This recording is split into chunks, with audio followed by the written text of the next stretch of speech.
We all create stories about ourselves. Maybe you've had a bad experience and you told yourself you'll never do that thing again because it'll just end the same way. I've been guilty of that too. I see it often when working with young people. For example, someone might try therapy at 15 and because it didn't work, convince themselves that it still won't work when they're 19. But of course, you're not the same person when you're 19 as you were when you were 50.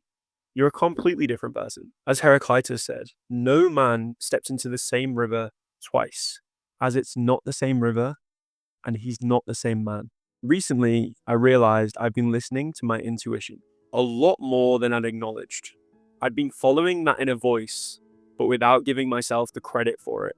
The problem is when we cling to old narratives, I should be doing this, I can't do this, I'm like this. We box ourselves in because these stories feel safe, but they can also hold us back. I noticed this when writing this very video. At first, I pressured myself into writing a new script because I thought that's what I should be doing, but nothing was clicking. I caught myself slipping into this story of, I've lost this ability. Then I asked myself, why am I forcing this? And that's when I realized I set the rules, which means I can change them too. So instead of abandoning this script, I leaned into it, and that shift felt freeing. This idea of letting go showed up again in my personal life. I haven't had a stable home since May. My routines fell apart, even my gym routine. I used to pre-plan the whole week, and if I couldn't picture how I was going to hit all 4 sessions in 1 week, then this would discourage me.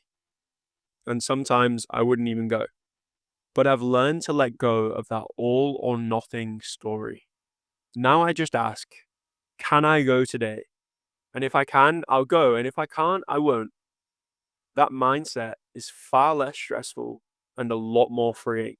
Of course, letting go doesn't mean ignoring what's happened.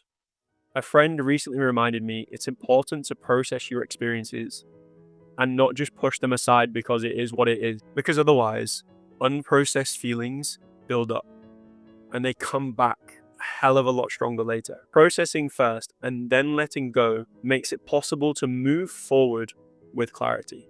So here's the takeaway. Listening to your intuition often means letting go of rigid expectations and outdated stories. Trust yourself enough to release what no longer fits. Process what's necessary and then step into the freedom of the present moment. In the words of Ram Dass, the spiritual journey is individual. It's highly personal. It can't be organized or regulated. It isn't true that everybody should follow any one path.